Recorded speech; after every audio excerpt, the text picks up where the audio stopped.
नमस्कार, खबरों का पंचनामा देख रहे हैं आप। मैं हूं आपके साथ पूजा। हम लेकर आए हैं देश और दुनिया की 5 बड़ी खबरें, जिस पे चर्चा के लिए मेरे साथ स्टूडियो में मौजूद हैं कैपिटल टीवी के editor in chief doctor Manish Kumar. Doctor साहब, बहुत बहुत स्वागत है आपका। धन्यवाद। सबसे पहले नजर हेडलाइंस पर।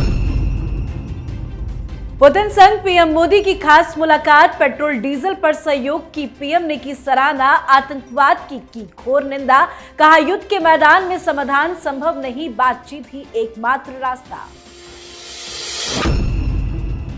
चुनाव के बाद पहली बार रायबरेली पहुंचे राहुल गांधी, हनुमान मंदिर में की दर्शन पूजन, शहीद अंशुमान के परिवार से की मुलाकात, पर हिंदू पर दिए गए बयान को लेकर भारी विरोध का करना पड़ा सामना।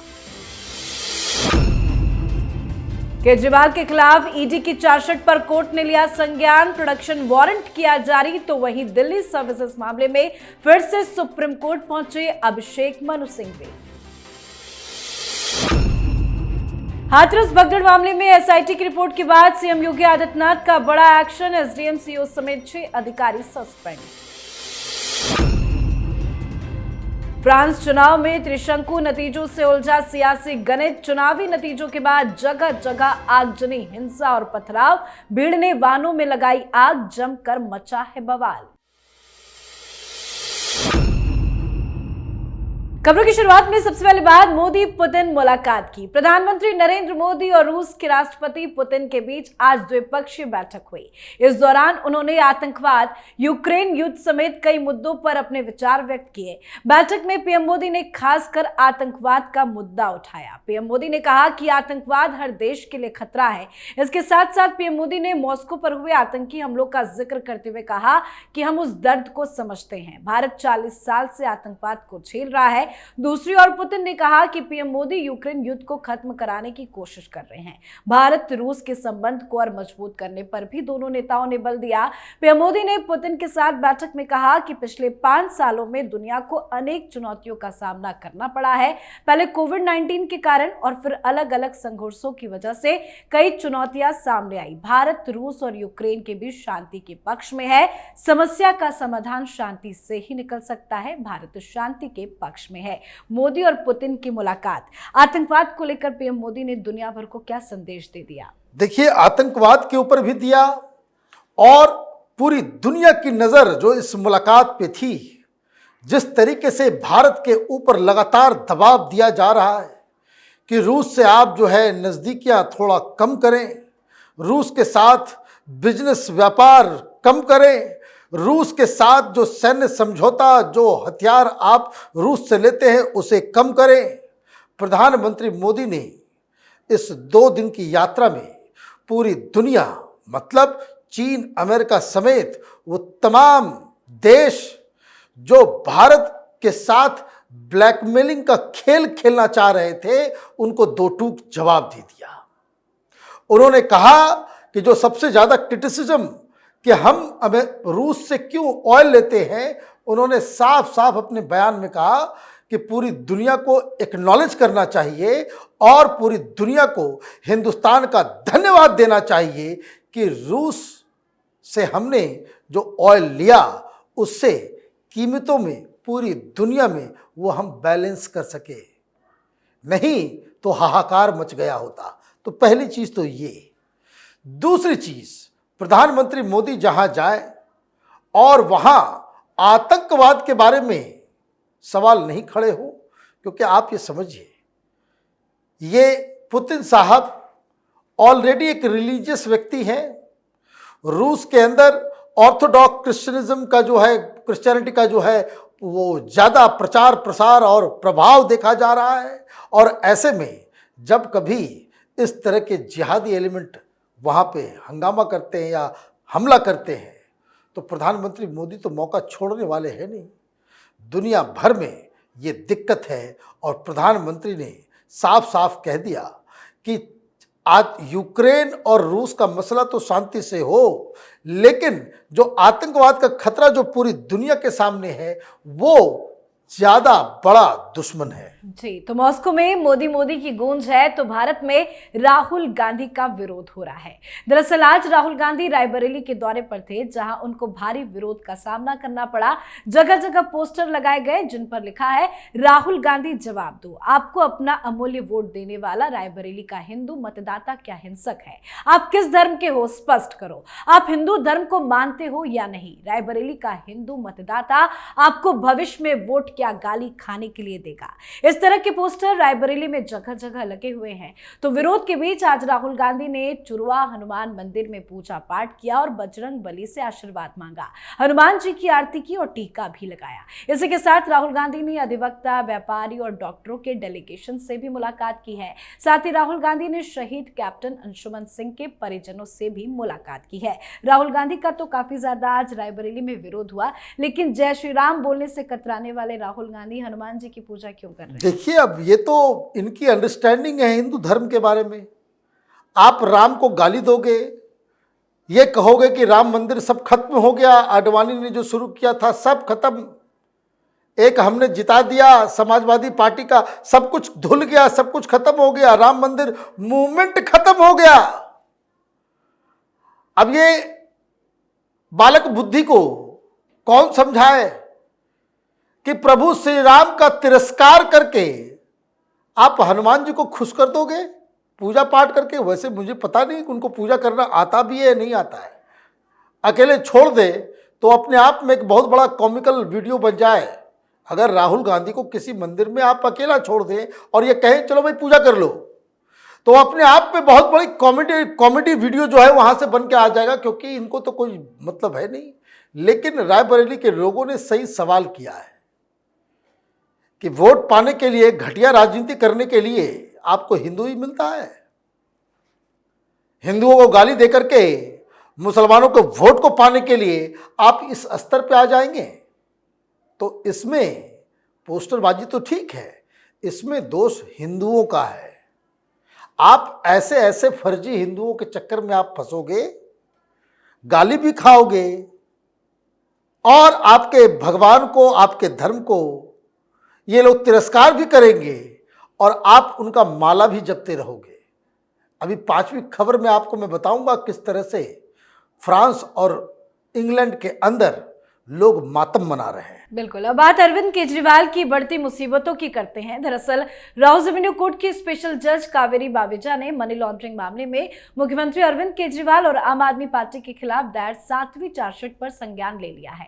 कोर्ट ने केजरीवाल को 12 जुलाई को पेशी का वारंट जारी किया है। इसके साथ ही कोर्ट ने 8वीं चार्जशीट पर भी संज्ञान लिया है और विनोद चौहान को प्रोडक्शन वारंट जारी किया गया। इसी चार्जशीट में आरोपी आशीष माथुर को भी समन जारी किया गया। तो शराब घोटाले में केजरीवाल की मुसीबत अब दोगुनी बढ़ गई है। तो वहीं अभिषेक मनु सिंघवी अरविंद केजरीवाल सरकार की ओर से फिर से सुप्रीम कोर्ट पहुंचे हैं। सिंघवी ने सुप्रीम कोर्ट में दिल्ली सेवा मामले की जल्द सुनवाई के लिए सीजीआई चंद्रचूड़ की अदालत में अनुरोध किया है और जल्द से जल्द सुनवाई की मांग की है। कावेरी बावेजा ने ईडी की चार्जशीट पर संज्ञान लिया है। कितनी मुसीबत अब बढ़ने वाली है? बड़ी मुसीबत है, बहुत बड़ी मुसीबत है।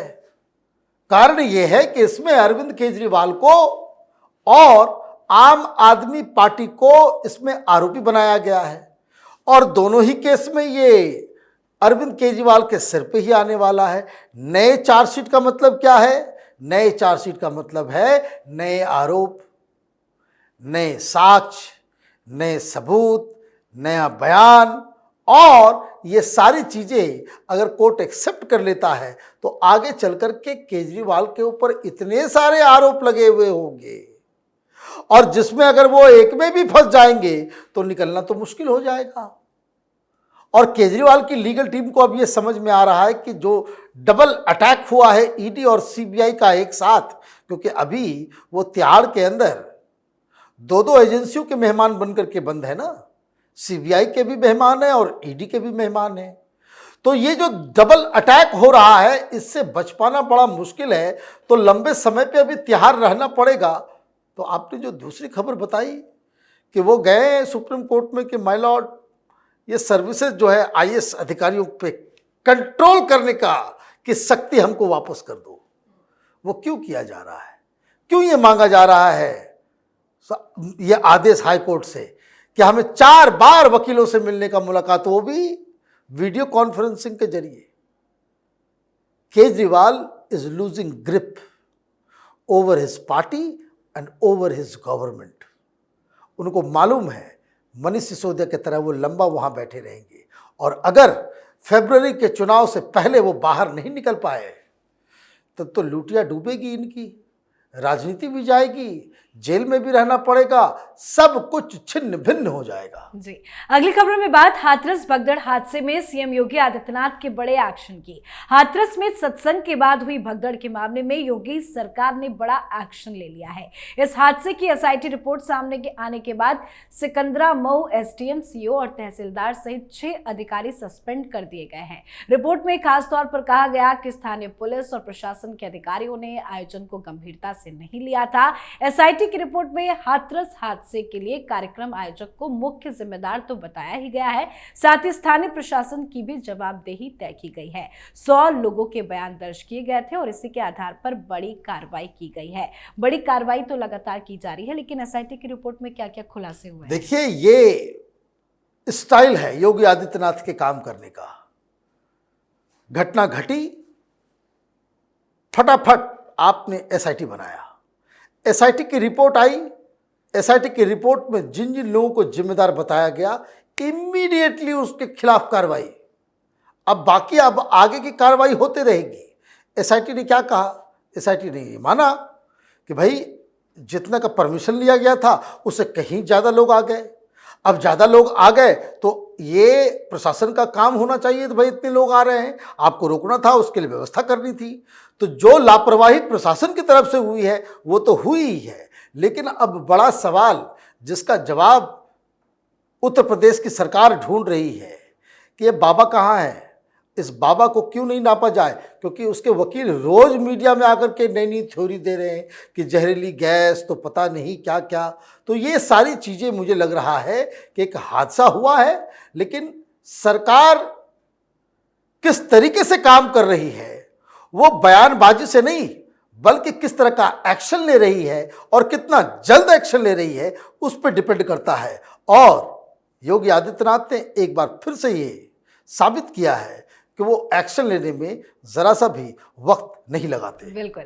अब बात आज की आखिरी खबर की। फ्रांस चुनाव के नतीजों ने सबको चौंका दिया है। तमाम दावे और एग्जिट पोल गलत साबित हुए हैं। कोई भी पार्टी 577 सीटों वाले निचले सदन नेशनल असेंबली में बहुमत के लिए जरूरी 289 सीटों के करीब नहीं पहुंच पाया है। यहां सबसे बड़े गुट बनकर उभरे वामपंथी गठबंधन को 182 सीटें मिली है। वहीं मैक्रो के गठबंधन को 168 सीटें, जबकि धूर दक्षिणपंथी और उसके सहयोगियों को 143 सीटें मिली है। पर बड़ी घटना यह है कि फ्रांस चुनाव में नतीजे आने के साथ ही हिंसा भी भड़क गई है। देश के कई शहरों में आगजनी और तोड़फोड़ की घटनाएं हुई है। बड़ी तादाद में पुलिस और सुरक्षा बलों की तैनाती के बावजूद भी लगातार हिंसा जारी है। चुनाव में हालांकि किसी को बहुमत नहीं मिला है, हार जीत एक तरफ, लेकिन सड़कों पर क्यों उतर गए हैं लोग? बिल्कुल होगा ही, ऐसा होना ही था, क्योंकि ये एक्सपेक्ट किया जा रहा था कि फ्रांस में राइट विंग जो ये माइग्रेंट इस्लामिस्ट जिहादी ग्रुप के खिलाफ जो लोग एक्शन चाहते हैं उनकी सरकार आने वाली है। ठीक वैसा ही माहौल था जैसे हिंदुस्तान में था कि मोदी सरकार आने वाले हैं। वो तो यहाँ आ गए, वहाँ नहीं आई। जो लोग जीते, ये जो हिंसा भड़क रहा है, जो लोग जीते वामपंथी कौन है? वहां लेफ्टिस्ट जिहादी, इनका कॉम्बिनेशन है, कॉकटेल है। उन लोगों की सीटें भी ज्यादा आई तो पहला काम उन्होंने किया, पुलिस पे हमला शुरू कर दिया, आगजनी शुरू कर दी। हिंदुस्तान में भी यही होता। मैं बार बार कह रहा हूं, भोलेनाथ ने बचा लिया।